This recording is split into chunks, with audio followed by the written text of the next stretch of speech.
चिराग पासवान से मिले तो क्या आप बात हुआ थे कि ये बीपीएससी का री एग्जाम होगा या फिर नहीं होगा? बीपीएससी के री एग्जाम को लेकर बातचीत हुआ और जो घटनाएं घटित हुई है वो सारी घटनाओं को लेकर बातचीत हुआ और हम लोग को लगभग 45 से 50 मिनट समय दिया गया, जिसमें उन्होंने 35 से 40 मिनट हम लोगों को सुना और वो मात्र 5-7 मिनट वो खुद से बोले। उन्होंने बताया कि उनके घर के लोग भी एग्जाम में शामिल हुए हैं, भांजा और भांजी उनकी भांजी वहाँ खड़ी भी थी और सुन भी रही थी। और उन्होंने बोला कि मुझे पता है कि एक सेंटर नहीं बल्कि 22 सेंटर के बराबर है जब री एग्जाम हुआ तो इमोशनली कनेक्टेड महसूस हुआ हम लोगों को यहाँ आने के बाद में। जैसे कल राज्यपाल के पास में जाने के बाद ये लग रहा था कि बहुत सारे लोग जो हैं राज्यपाल के पास जो गए थे, 11 सदस्यीय प्रतिनिधिमंडल हमारा गया था, तो उनको जो है राज्यपाल ने वो स्पेस नहीं दिया था बोलने के लिए। वो हमेशा यही राज्यपाल बोल रहे थे कि भाई आप लोग प्रशांत किशोर जी का अनशन तोड़वाइए, लेकिन यहाँ पे हम लोगों को अपना बात रखने का मौका दिया गया, यहाँ पे हम लोगों को स्पेस दिया गया। यहाँ पे पूरा हम लोगों ने जो भी नॉर्मलाइजेशन का जैसे इशू हो रहा है, देखिए अगर बोला जाए तो सत्ता पक्ष से जो एनडीए का यहाँ पे गठबंधन धर्म है उसमें से सिर्फ चिराग पासवान ही, सत्ता पक्ष से अभी तक सिर्फ चिराग पासवान आए हैं या फिर सत्ता पक्ष से सिर्फ चिराग पासवान ने हम लोगों को बुलाया।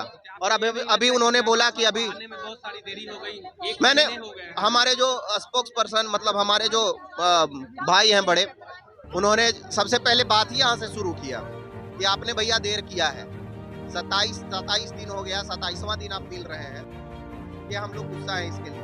तो मतलब हम लोगों ने बोला भी कि आप बहुत देर कर दिए मिलने के लिए, वो हृदय में नहीं हम लोग छुपाए हैं, हम लोग बोल दिए सामने से कि भैया आप देर हैं। मैं सुन रहा हूँ कि कल से प्रशांत किशोर का नहीं ये कलेक्टिव एफर्ट का बात है।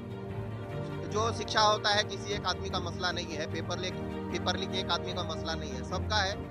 हम लोग के यहाँ तेजस्वी भी आए, हम लोग उनका स्वागत किए, पप्पू यादव भी आए, हम लोग तो सबको बुला रहे हैं। हमारे यहाँ पे NSUI के जो नेशनल प्रेसिडेंट है वरुण चौधरी वो भी आए, हम लोग किसी को मना नहीं किए हैं। और अगर कोई हम लोगों को बुला रहा है तो हम लोग भी जा रहे हैं, अब हम लोग भी बुला रहे हैं कि आइए आप हम लोगों से बातचीत कीजिए, हम लोगों का कम से कम जो मामला है वो रेज कीजिए। हम लोग हाई कोर्ट में भी गए हैं, मैं खुद पिटिशनर हूँ, कल सुनवाई भी होने वाला है 26 में।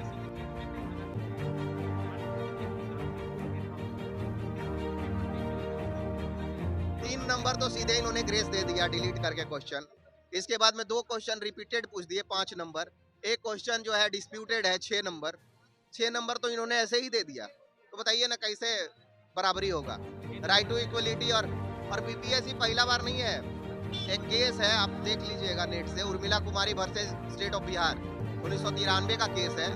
उसमें बीपीएससी एक जो है अधिकारी को रिक्रूट की थी, जिसके बारे में हाई कोर्ट का जजमेंट है कि वो इलीगल अपॉइंटमेंट था और फिर उर्मिला कुमारी को अपॉइंट किया गया था उनके जगह पे।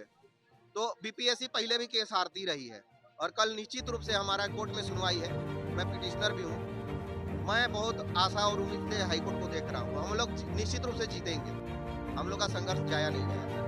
क्या उम्मीद आपको लगता है कि बीपीएससी का परीक्षा री एग्जाम होगा या फिर नहीं होगा? हाँ, मिलने के बाद तो उम्मीद आई कि बीपीएससी का री एग्जाम होगा। चिराग पासवान ने क्या बोला आप लोगों से? वो बोले कि हमको टाइम लगेगी इस बातों को हेयरिंग का। सर देखिए, टाइम की बात कहने का मतलब वो नहीं, मेरी बहन का कहने का मतलब कि देखिए कोई भी समय वो ये भी बोले कि संज्ञान था उनके घर में। उन्होंने ये खुद कहा कि मेरे कई सारे परिवार में दिया, उन्होंने समय नहीं मांगा। देखिए कोई भी चीज़ करने से पहले हम उस पर अभी जैसे कुछ करते तो कुछ चीज़ों को कोई टॉपिक पे लिखते मतलब बोलते हैं, देखते हैं कि क्या है ना।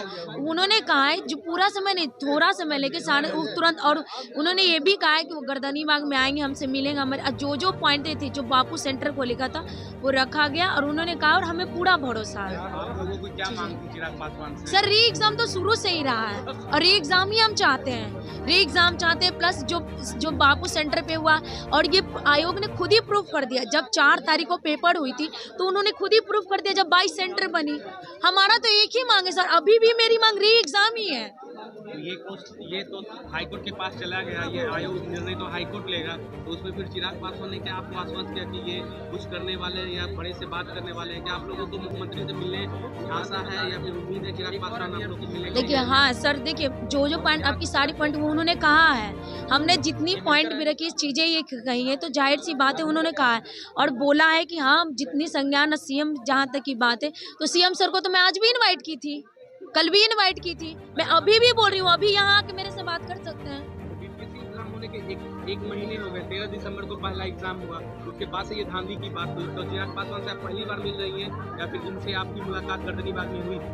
नहीं सर, क्योंकि देखिए मैं मीडिया के माध्यम से मैं उनको देती थी, शायद मेरी आवाज़ उन तक गई, हम बहनों की आवाज़ गई, जो वहाँ पे जो 27वां दिन हम लोग का ख़त्म होने जा रहा है वो हमारा घड़ी बन चुका है। 28 गर्दनीबाग में कंटिन्यू उस दिन से रह ही रहे हैं सर, आप लगता है वहाँ पे आप एक बार आके देख लीजिए सर। आपकी चिराग पासवान से उम्मीद है कि री एग्जाम होगा आप लोगों का? हाँ सर, री एग्जाम तो होगा, उन्होंने कहा है थोड़ा, मतलब देखिए आप भी किसी भी चीज़ पे तो थोड़ा समय ये लेते हैं, तो ऑब्वियसली बात है उनको भी थोड़ा ये समय चाहिए और उन्होंने कहा है और मुझे विश्वास है, क्योंकि मैं यही एक दो दिन पहले ही मैंने बोला था कि काश चिराग पासवान सर मेरी बातें सुन पाते तो ये अच्छा लगे। अगले ही दिन कहा और अगले ही दिन वो मेरी मतलब मुझे मिलने का मौका मिला और उनसे बात रखने का मौका, हमारी बातें सुने, हमारी जो मांगी थी, जो प्रॉब्लम था, जो इशू था, मैंने उनकी बात रखी, उन्होंने अच्छे से सुना और बोला और पूरा उम्मीद दिया कि हम हाँ पूरी तरह। और सर भरोसा नहीं है, री एग्जाम होगा, री एग्जाम होगा, कंप्लीटली होगा सर।